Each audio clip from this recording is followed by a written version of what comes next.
Bismillahirrahmanirrahim. Assalamualaikum warahmatullahi wabarakatuh. Nawaitu ta'allum wa ta'lim wa tadhakkur wa tadhkir wa nafa' wal intifa' wal ifada wal istifadah wal hasala tamassak bi kitabillahi wa sunnati rasulih wa ajlah qurbihi wa sawabihi ila hadrati sayyidina wa syafi'ina rasulillah Muhammad bin Abdullah sallallahu alaihi wasallam hujjatul Islam bil hamid Muhammad bin Ahmad al-Ghazali wa ila ruh nabi al-azwaj ar-rasyad wa ila arwahi walidina wa walidikum wa amwatina wa amwatikum wa amwatil muslimina ammah wa man amara hadzal masjid sabiqan wa lahiqan wa man tasaddaqa fihi wa man 'abada Allah fihi inna Allah tawashahum bi rahmah wal maghfirah wa yaskinhumul jannah wa yakhtimu lana wa lakum bil husna fi khairin wa lutfin wa afiyah wa ila hadrati Nabi Muhammad sallallahu alaihi wasallam al-Fatihah. A'udzu billahi minasyaitonir rajim. Bismillahirrahmanirrahim. Alhamdulillahi rabbil alamin. Ar-Rahmanir Rahim. Maliki yawmiddin. Iyyaka na'budu wa iyyaka nasta'in. Ihdinas siratal mustaqim. Siratal ladzina an'amta 'alaihim ghairil maghdubi 'alaihim waladdallin.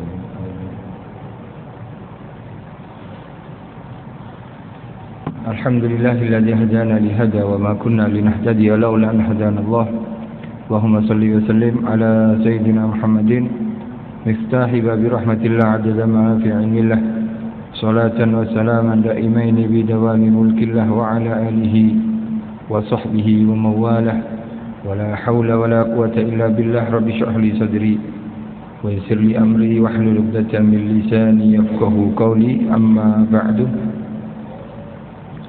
Yang dimuliakan oleh Allah Subhanahu wa taala, muslimin muslimat, hadirin hadirat, tuan-tuan puan-puan rahimakumullah.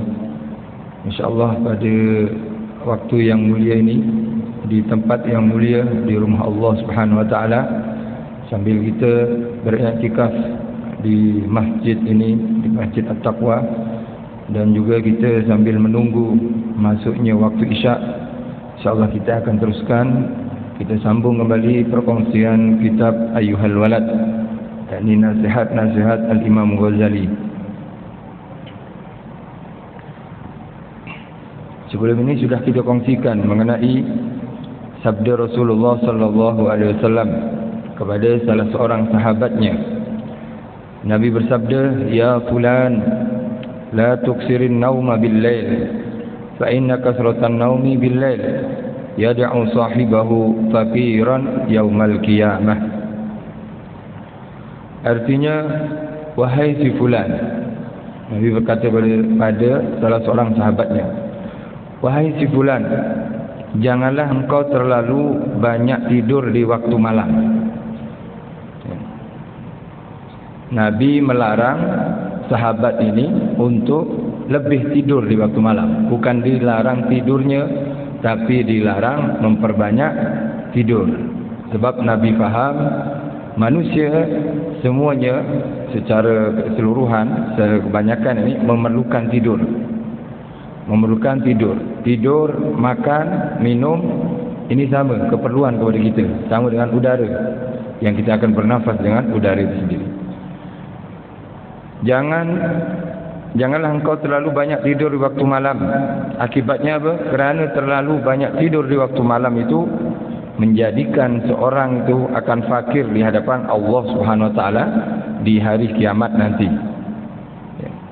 Akibat orang yang banyak tidur di waktu malam, dia akan datang bertemu Allah Subhanahu wa taala dalam keadaan fakir. Fakir ini merupakan satu keadaan yang lebih dahsyat, lebih berat daripada miskin. Miskin ini, fakir ini keadaan orang yang sangat kesusahan sudah, yang sangat kesusahan, fakir. Bila kita fakir di dunia, kita masih boleh bekerja minta tolong, tapi bila dah fakir di akhirat, na'udzubillah min zalik. Termasuk punca seseorang itu fakir nanti dari kiamat adalah terlalu banyak tidur di waktu malamnya. Tak ada masa untuk dia solat tahajud, tak ada masa untuk dia beristighfar kepada Allah Subhanahu wa taala. Tidur keperluan, akan tapi masa tidur itu sendiri kita berbeza-beza, walaupun dikatakan oleh Imam Ghazali dalam salah satu kitabnya Bidayatul Hidayah ya, kebanyakan orang ini dalam sehari semalamnya memerlukan tidur 8 jam sehari semalam, bukan malam saja, satu hari semalam 8 jam.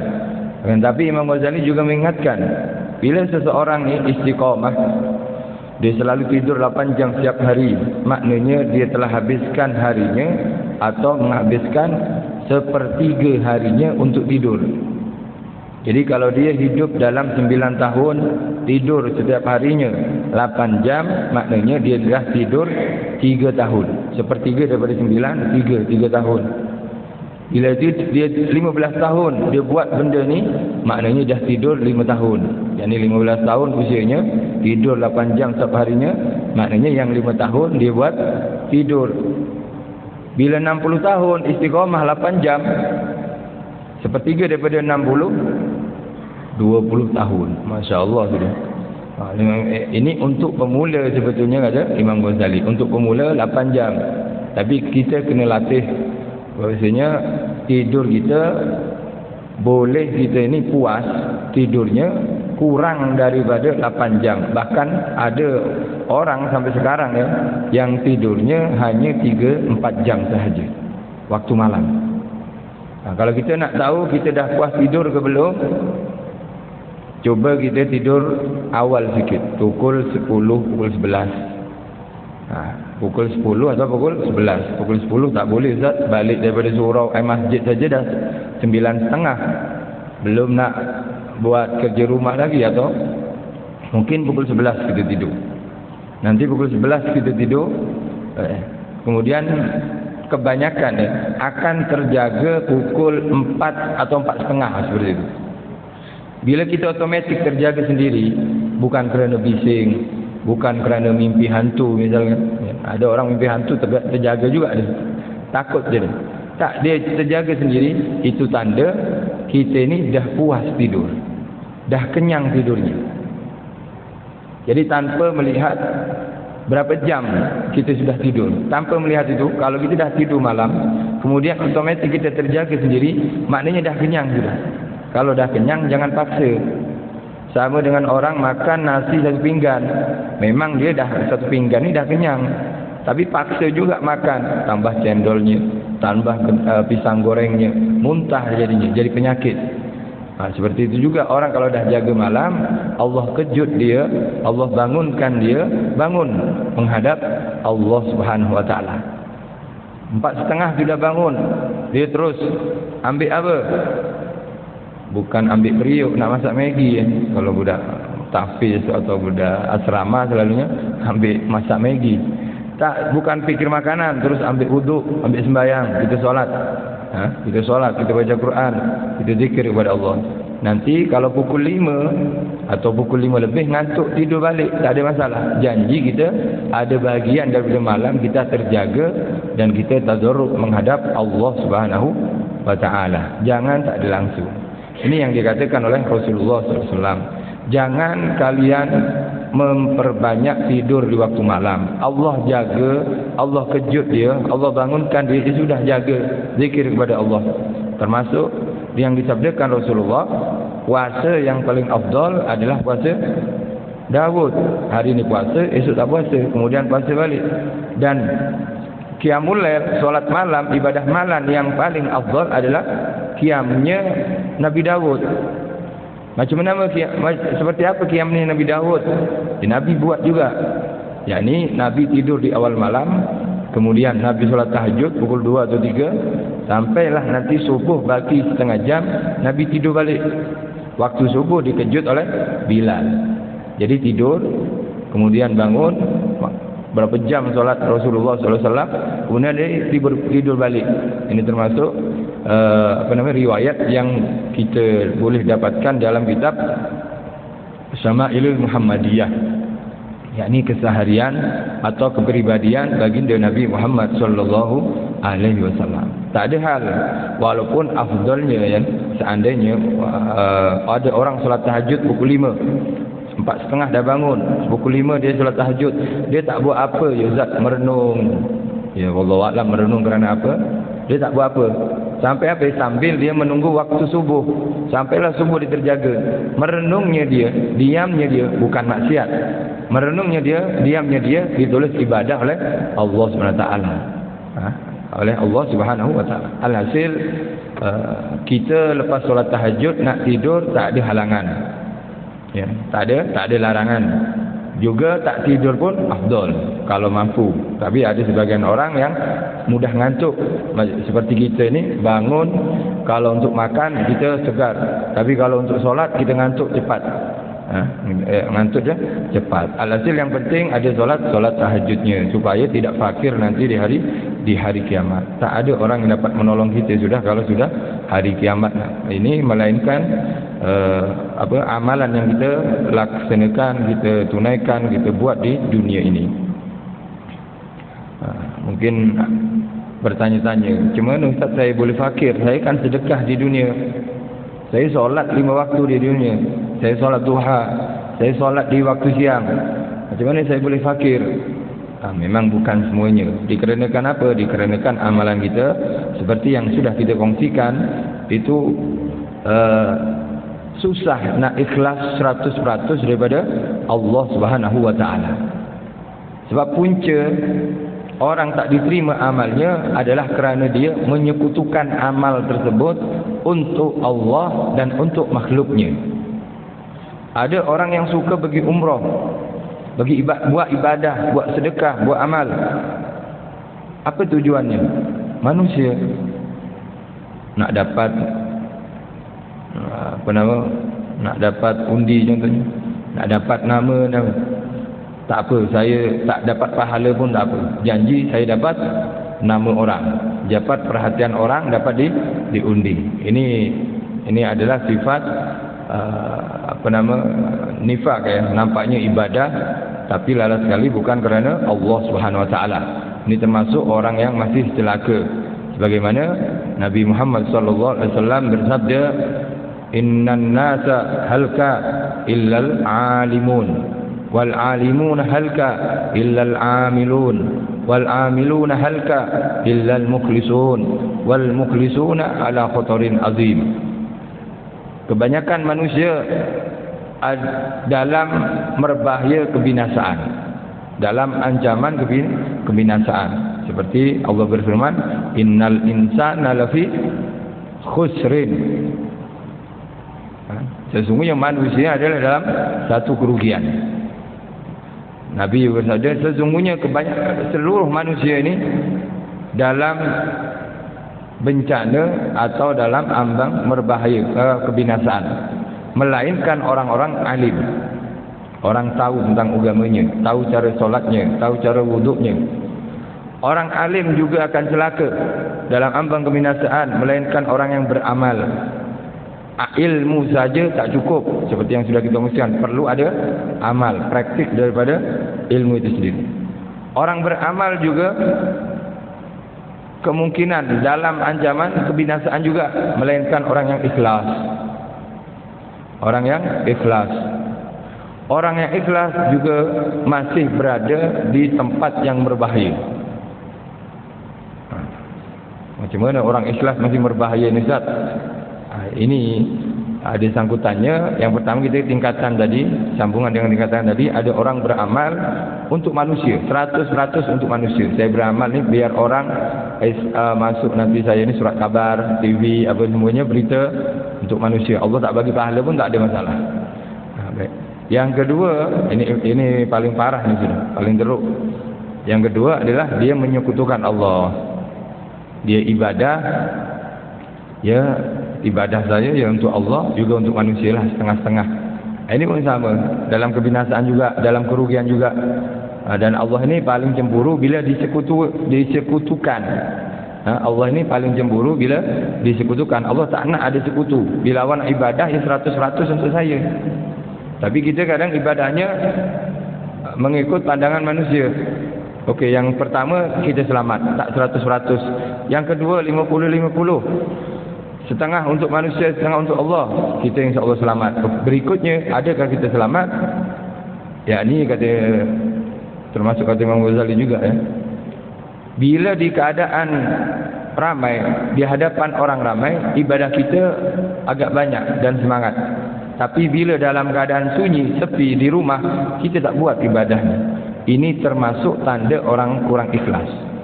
Dan ini ada pada kita semuanya. Mau tak mau, mengaku ke tak mengaku, itu ada. Kata Imam Ghazali, kenapa tak jugalah. Tak jugalah saya solat. Ya, kita buktikan diri sendiri, bukan nak menghukum orang lain, tapi kita tengok diri sendiri. Kalau di tempat ramai, ada manusia, di hadapan orang ramai, kita boleh ibadah. Di rumah tak buat sekali. Ini maknanya apa? Masih ada kesan dalam hatinya menginginkan pandangan orang. Masih ada harapan itu dipandang tu ada. Kalau tak, dia tak akan buat macam tu. Kalau tak, dia akan buat juga di rumah. Kalau tak, dia akan buat juga dalam kesunyian dan kesepian dia. Istilahnya ini masih tahap yang mengkhawatirkan, mengkhawatirkan. Oh, saya alhamdulillah lepas Ustaz. Saya solat di masjid dan di rumah sama. Saya kalau tak solat ba'diyah di masjid, saya di rumah pun buat. Kalau saya tak solat witir di masjid, di rumah pun saya solat witir. Sama saya buat. Surah sama. Panjang sama. Okey. Berikutnya naik ke atas. Orang ni Masya Allah sudah. Tapi ada lagi ujian dia. Ujian dia memang ibadahnya sama antara ada orang dan tak ada orang, antara sunyi dan ramai. Lala sekali apa dia buat ibadah di rumah, dia masih bahagia bila ada menceritakan kebaikan dia. Seorang menantu rajin solatnya, rajin baca Qurannya, Masya Allah. Di rumah, di luar sama. Lala sekali mertuanya tanya kepada cucunya, anak menantu tadi, ada cucu. Hai cucu, apa yang dibuat ayah di rumah? Oh, ayah solat, ayah baca Quran. Ada kebahagiaan di hati ayah tadi. Masih seronok. Akhirnya mertua saya tahu kalau saya ini rajin solat. Akhirnya mertua saya ini tahu saya baca Al-Quran. Ada keseronokan dipuji manusia. Ada kesenangan atau kebahagiaan ketika dipuji manusia. Ini juga masih ada menginginkan pandangan manusia, walaupun lebih sedikit pandangannya. Kalau tadi kan orang ramai, orang di hadapan tempat umum, kemudian kembali ke keluarga dia saja. Nanti tak apalah, mak mertua saya kan suka cerita kepada kawan-kawannya. Nanti dia pasti ceritalah dengan kawan-kawannya. Oh, saya tak salah lah ambil menantu ni. Menantu saya macam ni, macam ni. Menantu pun jangan juga macam tu. Mertua yang ambil perhatian daripada menantunya. Tak silap saya jadi menantu dia. Alhasil, bila ada pujian, dia masih seronok. Dia masih bahagia dengan pujian. Ini tingkatan ikhlas. Agak susah. Oleh itu, amalan yang selamat adalah amalan yang lebih selamat, amalan yang dalam kesunyian dan kesepian. Oleh sebab itulah Nabi Muhammad SAW menggalakkan kita untuk solat sunnahnya. Kebanyakan solat sunnah ada di rumah, melainkan solat sunnah yang disunnahkan berjamaah. Solat tarawih, solat istisqa, solat raya, solat Idul Adha, Idul Fitri, semuanya itu sunnah berjamaah, itu sunnah di masjid. Akan tapi solat sunnah yang individu selain solat duha, itu sunnah di rumah. Sebab kenapa? Lebih selamat dan lebih senang nak ikhlas. Lebih senang nak ikhlas. Kalau tak ikhlas, kenapa Ustaz? Dia kan liya'budullaha mukhlisina lahuddin. Allah ini terima benda-benda atau ibadah-ibadah yang suci, ikhlas, murni untuk Allah Subhanahu wa taala. Jadi ada orang ni 100% untuk manusia, itu celaka orang ni. Atau 50 untuk manusia, 50 untuk Allah, ini pun sangat berbahaya. Atau dia membezakan antara ada orang dan tak ada orang. Atau dia naik lagi peringkat dia tak bezakan antara orang ada orang, dia suka pujian. Kemudian kalau ni berjaya, dia perangi, dia lawan, macam mana nak lawan Ustaz? Siapa yang tak seronok dipuji? Wah, fulan ini memang Masya Allah dia ibadahnya Masya Allah. Siapa yang nak puji? Paling kurang kita jangan seronok ketika dipuji. Jangan bahagia. Astagfirullahaladzim. Ya Allah, Ya Allah ampuni saya, ya Allah saya bukan nak tunjuk ni, ya Allah astagfirullahalazim, astagfirullahalazim. Bukan seronok. Dipuji, oh saya pergi umrah dengan dia, Masya Allah, dia kalau malam tak pernah tidur. Ronde apa? Bukan ronde Kaabah, ronde pasar katanya. Istilahnya dipuji, dia umrahnya berapa kali, setiap malam boleh 5 kali, 3 kali dipuji, seronok dia. Ini bahaya. Sebab kenapa? Takutnya ya, ibadah kita ini masih ada bahagian manusia untuk manusianya. Ke atas lagi yang suka pujian ni, istighfar saja sudahlah. Sebab kita tak boleh nak larang orang puji. Jangan puji saya. Alhasil bila dipuji jangan bahagia, jangan seronok, tapi istighfar kepada Allah Subhanahu wa taala. Berikutnya dia tak kisah dengan pujian.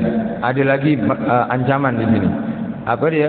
Bila hadir satu tempat, satu majlis ilmu, dia merasa dirinya berbeza. Satu perkumpulan dia datang. Ketika datang satu perkumpulan ini, dia merasa, kenapa orang ni tak ada yang hiraukan saya, tak ada yang perhatikan saya, tak ada yang layan saya, tak ada yang sambut saya. Ada rasa dalam hatinya, rasa seperti ini. Kenapa saya tidak dihargai, tidak dilayan, tidak. Orang macam ni juga masih ada keinginan untuk dapat pandangan manusia. Oh, susah ya. Susah. Ibadah memang bukan untuk diketahui manusia.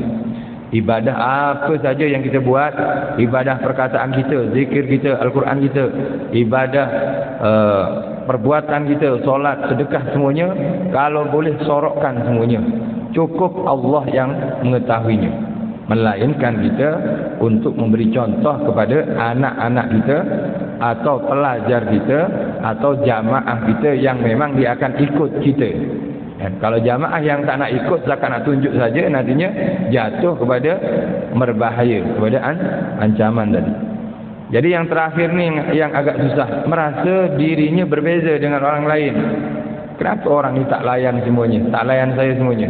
Tak tahu ke saya baca Quran? Dia ingat dia orang saja yang solat jamaah. Saya pun solat jamaah walaupun bukan masjid ini contohnya. Jadi perasaan ini itu menandakan ada tanda dalam dirinya masih mencari pandangan atau perhatian daripada makhluk Allah Subhanahu wa taala. Ketika ini dah lepas, dia merasa ya Allah sayalah banyak salah. Alhasil semua dah lepas, baru nanti dia masuk mukhlisina lahuddin, orang-orang yang ikhlas dalam beribadah kepada Allah Subhanahu wa taala.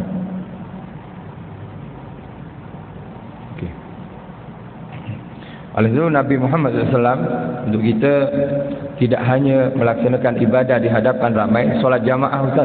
Oh saya nak menyoroklah Ustaz, tak, solat jamaah di masjid. Solat jamaah di masjid. Kaedah solat jamaah ni adalah semakin ramai jamaahnya, semakin afdal jamaah solat jamaah di tempat tersebut. Semakin ramai melainkan Masjidil Haram ya, Masjidil Haram, Masjidil Aqsa, Masjid Nabawi, ini pengecualian lah. Adapun di masjid-masjid, bila rumah kita dikelilingi surau, ada masjid, ada surau, ada tempat jamaah, mana yang paling afdal saya nak pergi Ustaz? Adakah rumah Allah? Rumah Allah afdal. Tapi mengikut kepada solat jamaah adalah yang mana jamaahnya paling ramai, dan di situ kita afdal solat berjamaah. Melainkan imamnya tidak seakidah dengan kita. Ramai jamaahnya, tapi imamnya buat hal. Kenapa? Buat hal apa? Tak sama madhab contohnya. Bukan buat hal membatalkan. Kalau membatalkan tak perlu datang gitu. Tak sama madhab. Imamnya buat apa? Tak sama madhab. Tak baca bismillah ketika baca alhamdulillah, baca Fatihah, bismillahnya ditinggal. Madhab Maliki kan tak wajib baca bismillah, seperti di Mekah. Tapi kalau di Mekah kan kita tak boleh nak pilih imam. Ya, nak request imam ni tak mungkin gitu. Jadi solat sajalah kita di mazhab Maliki, baca bismillah tu hukumnya sunnah. Tapi kita tak boleh ke Ustaz makmum kepada dia orang? Boleh. Boleh, lebih-lebih kalau di Masjidil Haram. Tapi kalau di sini kita ada pilihan. Kita ada pilihan. Pilih yang satu akidah, kalau lebih ramai, lebih afdal solat jamaahnya. Baik. Kembali kepada wasiat dan atau nasihat Rasulullah SAW pada sahabatnya, jangan banyak tidur di waktu malam, kerana perkara tersebut boleh menjadikan orang tadi menjadi fakir di hadapan Allah di hari kiamat. InsyaAllah sama-sama kita bangun di waktu malam. Baik, aktivitas apa yang kita akan sambung, nanti ada sambungannya di sini. Baik. Wahai anakku yang tercinta, hendaklah engkau selalu mengingati firman Allah Subhanahu Wa Taala. Wa minal laili fatahajjat bihi, maksudnya dan hendaklah engkau bangun sembahyang tahajud pada sebagian daripada waktu malam. Ini perintah Allah kepada Nabi Muhammad sallallahu alaihi wasallam, dan firman ini mengandungi makna suruhan, makna perintah. Solat tahajud tak pernah ditinggal oleh Rasulullah. Para ulama sebagiannya mengatakan solat tahajud wajib hukumnya kepada baginda Nabi Muhammad sallallahu alaihi wasallam, dan untuk kita adalah sunnah muakkadah. Bila kita mengaku cinta kepada Rasulullah sallallahu alaihi wasallam, tidak sepatutnya orang mencintai Nabi meninggalkan kebiasaan yang tak pernah ditinggal oleh Rasulullah sallallahu alaihi wasallam.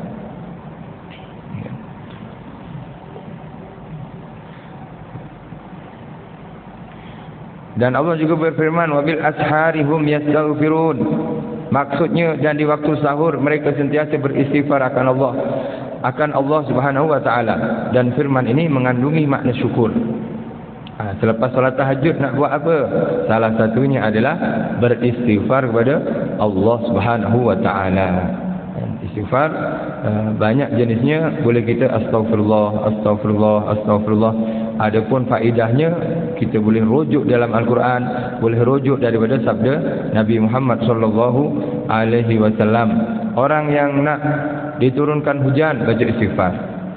Faqultu astaghfiru yursilis sama alaikum midrara, yakni faqultu astaghfiru rabbakum innahu kana ghaffara yursilis sama alaikum midrara, akan diturunkan, dicurahkan ke atas kalian daripada langit hujan-hujan yang penuh berkah. Wa yumditkum bi amwalin, dan kalian akan dikurniai amwal, harta, wal banin, dan anak-anak.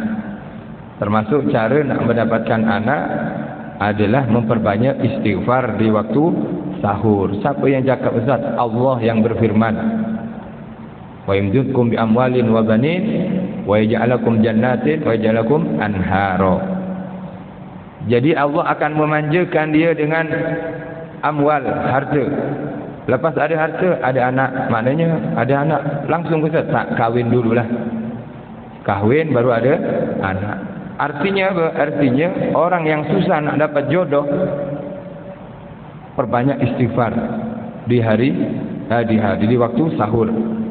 Orang yang sudah kahwin susah nak dapat anak, perbanyak istighfar di waktu sahur.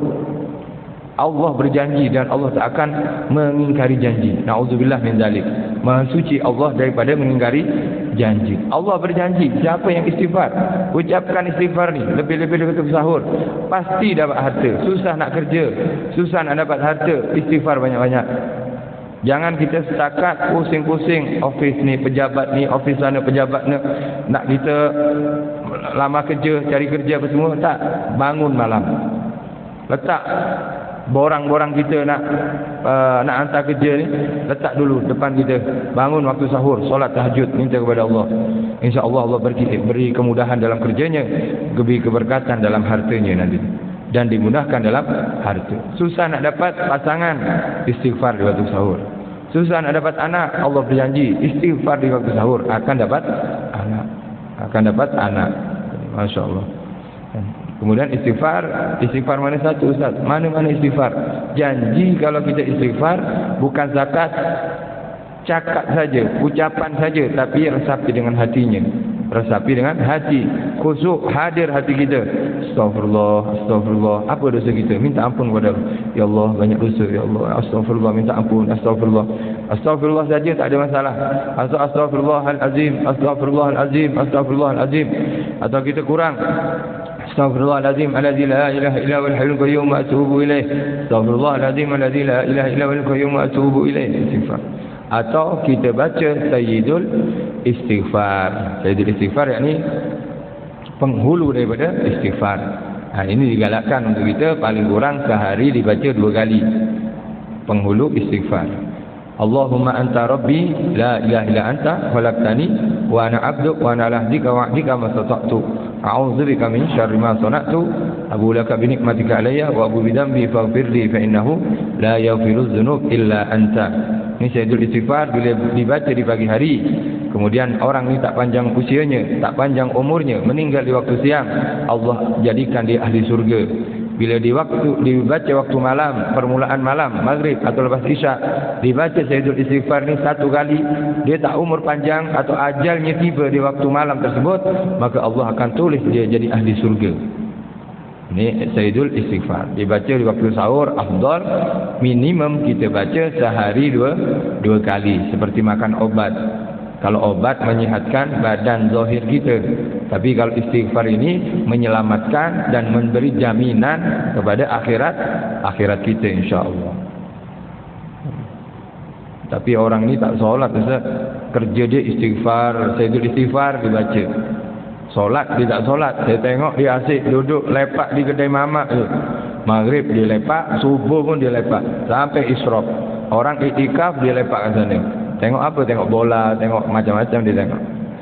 InsyaAllah orang yang istiqamah baca istighfar ini, Allah akan arahkan dia, Allah pandu dia menuju perkara yang diridhai oleh Allah SWT. Tak mati-mati insyaAllah, melainkan dia akan buat perkara yang Allah ridha. Dia akan mau tak mau, dia Allah hantar solat nantinya. Dia akan solat, dia akan taubat, dia akan menyesal, dia akan memperbaiki amalannya, dan ketika itulah maknanya dia dah bersih, Allah akan cabut nyawanya, Allah tempatkan dia menjadi ahli surga. Istilahnya apa? Istilahnya istighfar ini, khususnya Sayyidul Istighfar, bukan hanya kepada orang yang ahli maksiat, tapi juga kepada orang yang bertakwa atau orang yang mengamalkan kewajiban-kewajiban Allah Subhanahu wa taala. Insyaallah perbanyak istighfarlah. Salah satu kuncinya segala masalah kita, segala kesulitan kita di dunia adalah sebab dosa-dosa kita. Kuncinya apa? Dia minta ampun kepada Allah Subhanahu wa taala. Ahli hikmah selalu mengatakan seperti itu. Lalu Sayyidina Sufyan As-Sauri atau Hasan Al-Basri, seorang tabi'in, dia macam mana boleh tahu hari itu dia buat dosa ke tak? Dia akan tengok layanan orang-orang terdekat dia kepadanya. Jadi bila dia cakap dengan isterinya, isteri tak dengar cakap. Atau dia suruh anaknya tak dengar cakap. Atau dia nak naik kendaraannya, dulu kendaraan kan kuda, keldai atau unta. Kalau kendaraannya ni membangkang, nak lari saja, itu tanda dia ada buat dosa. Sebab dia berkeyakinan perbaikan atau sesuatu yang menimpa kita daripada suatu keburukan ini, itu disebabkan dosa kita. Oleh sebab itu dosanya ini boleh didetek daripada apa yang didapatkan di hari tersebut. Bila banyak yang tak seronok dalam hidupnya, banyaklah dosa yang dia buat. Itu salah satunya. Apa obat daripada dosa itu semua? Yakni istighfar. Dal kabair ma'al istighfar wala sawair ma'al istimrar, dikatakan. Tak ada dosa besar bila selalu diistighfari, ditobati betul-betul. Tak ada, akan hilang, akan bersih. Dan juga tak ada dosa kecil bila berterusan. Dosa kecil bila berterusan, istiqamah terus menerus hari-hari buat dosa kecil, bukan kecil jadi besar. InsyaAllah istighfar ini kita resapi, kita hadir ketika istighfar, kita hadirkan arti dia, makna dia, insyaAllah Allah akan beri ampunan kepada kita. Itu janji Allah Subhanahu Wa Taala. Dan Allah juga berfirman, wal mustaghfirina bil ashar. Maksudnya mereka yang berjaya ialah orang-orang yang selalu beristighfar di waktu sahur. Dalam firman ini mengandungi makna peringatan. Kalau nak dikatakan orang berjaya, waktu sahur jangan tidur. Waktu sahur kita bangun, kita solat hajat, solat taubat, solat tahajud, solat witir, dan kemudian kita istighfar kepada Allah Subhanahu wa taala. Di sini ada satu kalam hikmah daripada Ba'dus Salihin. Qala Ba'dus Salihin, berkata sebagian salihin, alaika bisahar, sudah wajib ke atasmu untuk bangun di waktu sahur. Wa illam yakun bi ibadatin, walaupun kau tak ibadah, dikatakan. Fal murad adalah bangun ini bangun tidur, bangun.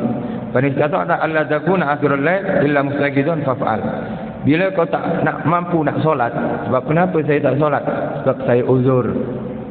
Saya uzur, saya tak boleh solat, bangun je di waktu sahur tadi. Paling kurang istighfar. Para salaf kita sudah melatih anak-anaknya mula dari kecil. Bayi pun umur berapa bulan, bila dah waktu sahur, mak ayahnya bangun, bayi itu tidur, dikejut. Macam mana Ustaz? Dia tepuk badannya, kakinya supaya menangis di waktu sahur. Buat susah je. Kenapa? Tak, maksudnya jangan buat susah sangat. Dikejut. Bahkan ada sebagian yang lain, bila anaknya dah mula sekolah, mula belajar di sekolah, orang tua mengatakan, siapa yang ingin duit poket, duit untuk pergi sekolah, ambil pukul 5. Siapa yang tak ambil pukul 5 tak dapat duit sekolah. Akhirnya apa? Mereka bangun pukul 5. Untuk apa ini? Untuk menyiksa dia orang? Tak, bukan untuk menyiksa, tapi untuk melatih mereka bangun di waktu sahur. Sebab kenapa? Satu kegiatan, satu aktiviti bila kita biasakan akan menjadi mudah. Orang yang biasa atau selalu bangun sahur, mudah nantinya dia akan bangun. Lebih-lebih anak muda, lebih-lebih anak kecil. Dan ini afdal ni kalau dilaksanakan oleh seorang bos. Bos cakap pada stafnya, esok gaji tapi gaji bukan siang, tahajud. Wah, ini Masya Allah bosnya ini. Office mana yang macam ni? Alhasil bukan seperti itulah cara kita.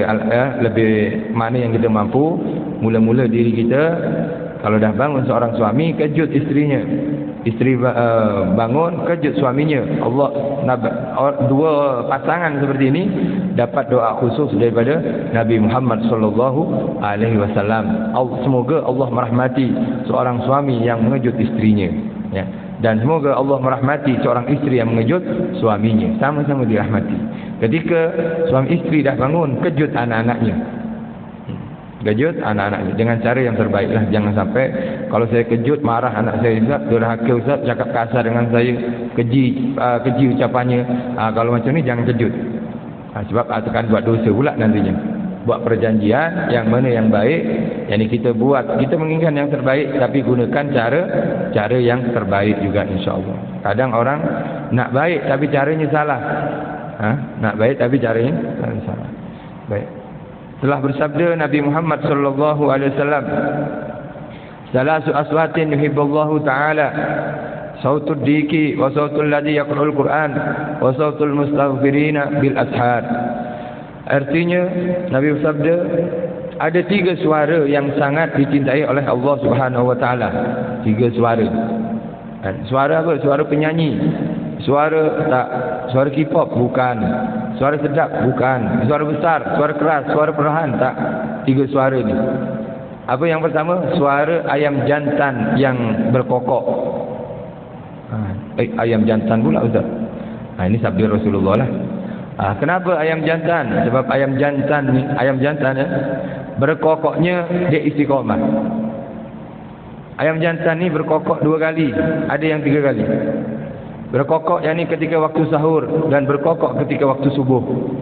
Dalam mazhab kita Imam Syafi'i, bila kita tak tahu waktu subuh, tengok jam, bateri tak ada. Tengok azan, nak dengar azan, tak ada yang azan. Tengok phone pun tak ada phone contohnya. Di dalam hutan atau yang macam mana? Tengok nak ilmu perbintangan, kita tak tahu ilmu bintang. Angin tak tahu ilmu peranginan dia. Masuk angin dia pernah. Tapi ilmu angin orang dulu kan boleh tahu, oh ini angin sahur, kan sejuknya lain. Sebab angin sahur ini, udara di waktu sahur itu ada udara yang paling steril atau paling murni, paling bersih. Orang yang bangun di waktu sahur, kemudian dia solat, otomatik dia akan bernafas di waktu tersebut. Ketika kita nafas, waktu sujud kita, rukuk kita, pasti nafas itu ada tarikan yang lebih daripada orang tidur. Orang tidur juga bernafas. Tapi kalau solat, kita buat satu kegiatan, satu aktiviti, nafas kita lebih kuat. Dan udara di waktu ini, bila dihirup oleh orang yang melaksanakan seperti bukan exercise tapi satu gerakan-gerakan khusus seperti solat akan menyihatkan pada badannya. Sebab salah satu kehebatan solat tahajud, orang ni akan panjang usia dalam keadaan sihat. Sebab kenapa? Udara yang dikirim oleh Allah SWT di waktu ini. Ada ilmu tentang udara ni, tentang angin. Ya. Kita tak tahu ilmu ini. Apa cerita dia kata Imam Syafi'i? Nak tahu waktu subuh, ayam berkokok. Bila ada ayam jantan berkokok dan dia terbukti setiap waktu subuh dia berkokok, pada masa tersebut tak ada azan, tak ada apa, boleh kita bersandar kepada kokokan ayam tadi. Ya, maknanya apa? Kalau ayam ni berkokok, maknanya sudah masuk waktu subuh dan kita boleh solat subuh. Itu kehebatan ayam ni. Dikatakan Nabi Adam AS dalam kitab Bada'iz Zuhur. Dalam kitab Bada'iz Zuhur disebutkan Nabi Adam AS ketika diturunkan oleh Allah SWT ke muka bumi ini, Nabi Adam bertaubat kepada Allah, nak ibadah kepada Allah, tapi tak tahu masuk waktunya bila. Ya Allah, saya nak ibadah tapi waktunya bila saya tak tahu. Akhirnya Allah SWT menciptakan seekor ayam jantan putih sebesar unta.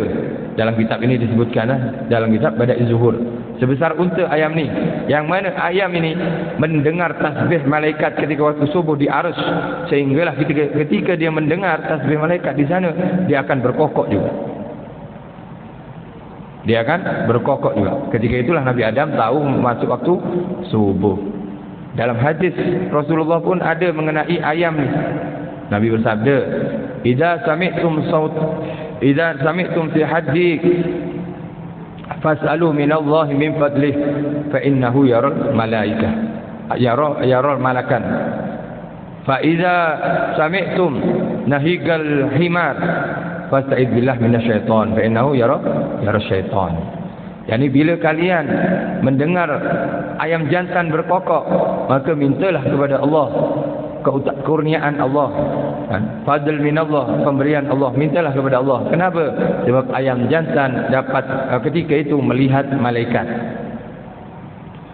Memang selepas diteliti daripada hadis ini oleh para peneliti, diteliti kenapa ayam ni boleh melihat malaikat. Pandangan ayam ni 82 kali ganda lebih kuat daripada pandangan manusia ketika ada cahaya. Malaikat tu kan dari cahaya, dijadikan dari cahaya. Kita kalau ada cahaya silau, cahaya menghadap kita, di belakang cahaya ada orang lalu, kita ditanya siapa yang lalu belakang tu, tak tahu, tak nampak. Sebab kenapa? Silau cahaya. Tapi kalau ayam, bab cahaya ni 82 kali ganda dia boleh nampak. Cahaya kuat apa pun dia tahu, oh ini malaikat. Ketika dia menampak malaikat, dia akan berkokok. Dan masa itulah kita sunnah untuk berdoa. Sunnah untuk berdoa. Kenapa? Supaya malaikat itu dengar doa kita, dia mengamini, disampaikan kepada Allah SWT. Ini sabda Rasulullah SAW. Kebalikannya, ketika kalian mendengar jeritan keldai, dangki ni, keldai, jeritan keldai, maka berlindunglah, minta perlindungan daripada Allah, daripada syaitan. Sesungguhnya keldai ketika menjerit, dia telah melihat syaitan. Adapun keldai ni kebalikannya. Baik, waktu Isyak sudah masuk. InsyaAllah kita akan sambung 3 suara ini. Alhasil ada kekurangan, kesilapan, mohon dimaafkan. Terima kasih saya ucapkan jazakumullah khairan katsira atas perhatiannya. Wabillahi taufiq wal hidayah wa ridha wal inayah. Assalamualaikum warahmatullahi wabarakatuh.